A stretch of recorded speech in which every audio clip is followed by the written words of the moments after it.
स्वागत है आप सभी का आपके अपने YouTube चैनल पवन सर की क्लास में। और आज की इस वीडियो में मैट्रिक परीक्षा 2025 के साइंस विज्ञान के टॉप ऑब्जेक्टिव क्वेश्चनों की एक श्रृंखला लेकर आए हैं। और इस श्रृंखला के सभी प्रश्न बहुत बहुत और बहुत ही इम्पोर्टेंट हैं, जो आपके परीक्षा के लिए बहुत उपयोगी साबित हो सकते हैं। तो इस वीडियो को शुरू से लेकर अंत तक जरूर देखिएगा और इसके सभी प्रश्नों को अच्छी तरह याद कर लीजिएगा।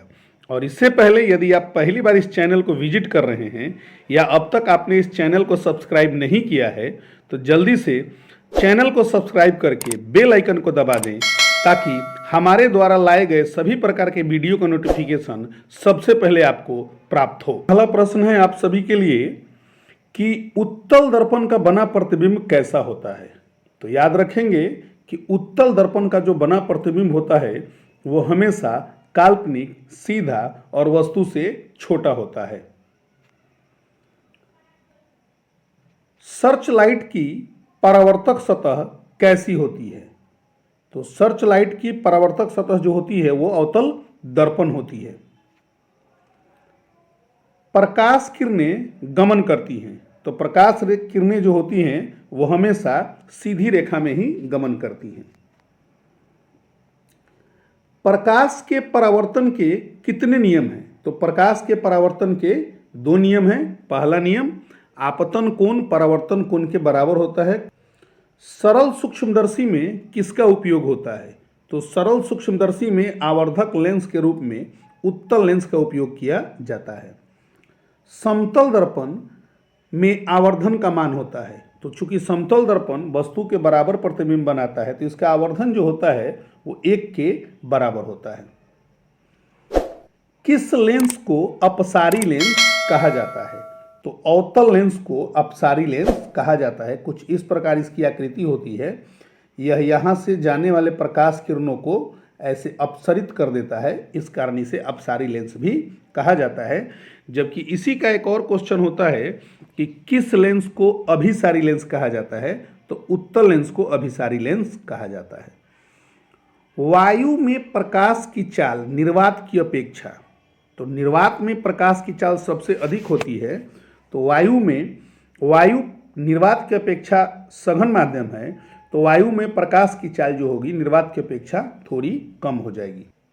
किसी गोलीय दर्पण के परावर्तक पृष्ठ की वृत्ताकार सीमा कहलाती है, तो इसे दर्पण का द्वारक या एपेक्चर कहा जाता है। उत्तल लेंस वस्तु का कब आवर्धित और काल्पनिक प्रतिबिंब बनाता है। उत्तल लेंस वस्तु का कब आवर्धित और काल्पनिक प्रतिबिंब बनाता है। तो उत्तल लेंस में जब वस्तु को लेंस के प्रकाशीय केंद्र और फोकस दूरी के बीच रखा जाता है, तो उसका वो काल्पनिक और आवर्धित प्रतिबिंब बनाता है। लेंस के मुख्य फोकसों की संख्या कितनी होती है। तो एक लेंस में 2 मुख्य फोकस होते हैं। अवतल दर्पण में किस स्थान पर वस्तु के प्रतिबिंब वस्तु के आकार के बराबर होता है। तो अवतल दर्पण में जब वस्तु को वक्रता त्रिज्या यानी सी के ऊपर रखा जाता है, तो उसका प्रतिबिंब वस्तु के आकार के बराबर वास्तविक और उल्टा प्राप्त होता है।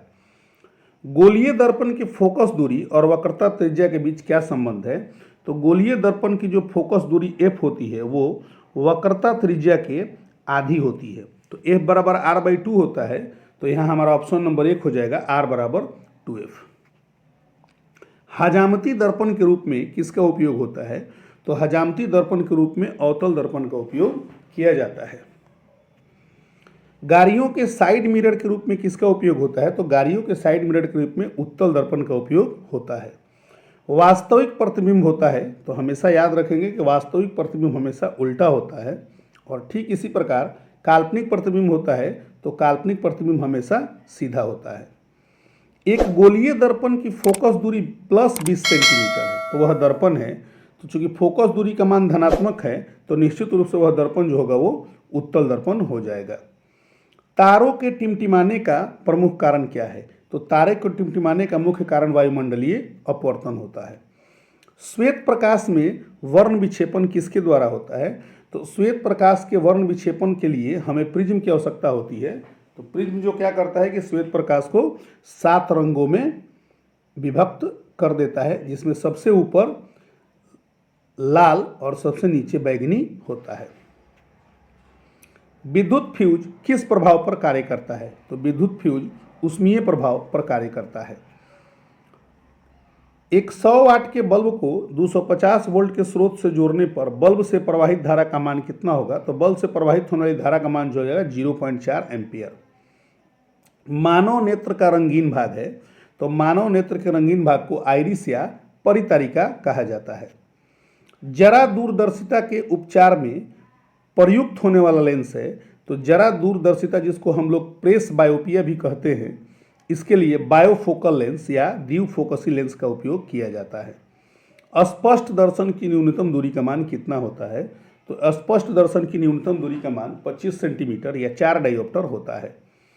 दूरदृष्टि दोष के उपचार हेतु किस लेंस का प्रयोग होता है? तो दूरदृष्टि के उपचार हेतु उत्तल लेंस का प्रयोग होता है। कभी कभी प्रश्न में उत्तल लेंस न देकर अभिसारी लेंस भी देता है, तो ध्यान रखेंगे कि उत्तल लेंस को ही अभिसारी लेंस कहा जाता है। श्वेत प्रकाश के वर्ण विक्षेपण में किस रंग का विचलन सबसे कम होता है? तो श्वेत प्रकाश के वर्ण विक्षेपण में लाल रंग का विचलन सबसे कम होता है। आकाश के रंग का नीला होना किस परिघटना का परिणाम है? तो आकाश का रंग का नीला होना प्रकाश के प्रकीर्णन के घटना का परिणाम है।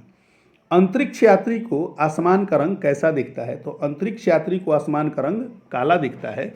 कभी कभी इस प्रश्न को ऐसे भी पूछ देता है कि चंद्रमा पर खड़े व्यक्ति को आसमान का रंग कैसे दिखाई पड़ता है? तो चूंकि चंद्रमा हो चाहे अंतरिक्ष हो, दोनों ही जगह वायुमंडल नहीं है, ऐसी स्थिति में प्रकाश का प्रकीर्णन नहीं होता है, जिस कारण आकाश का रंग जो होता है वो या अंतरिक्ष का रंग जो होता है वो काला हो जाता है।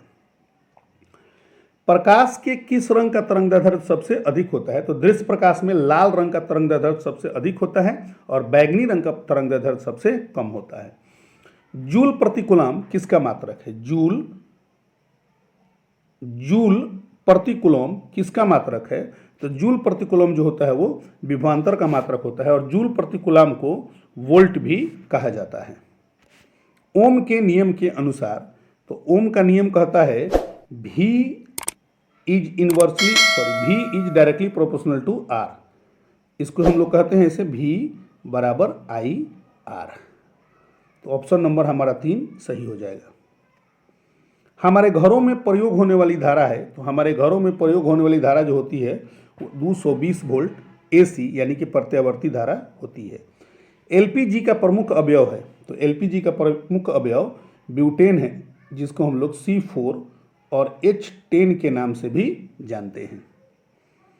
नाइट्रोजन डाइऑक्साइड के धुएं का रंग कैसा होता है? तो नाइट्रोजन डाइऑक्साइड के धुएं का रंग जो होता है वो भूरा होता है। संगमरमर का रासायनिक सूत्र क्या होता है? तो संगमरमर का रासायनिक सूत्र होता है कैल्शियम कार्बोनेट CaCO3। इनमें कौन सा पदार्थ बिना ज्वाला के जलता है? तो मोमबत्ती, मीथेन गैस और किरोसिन ये सभी ज्वाला के साथ जलते हैं, लेकिन कोयला जो है वो बिना ज्वाला के साथ जलता है। चीनी का रासायनिक सूत्र क्या है? तो चीनी का रासायनिक सूत्र जिसको हम लोग सुक्रोज भी कहते हैं C12H22 और O11 होता है। इसके पहले CH3 COOH एसिटिक अम्ल है, C6H12O6 ग्लूकोज है और CH3CHO एसिटल डिहाइड है।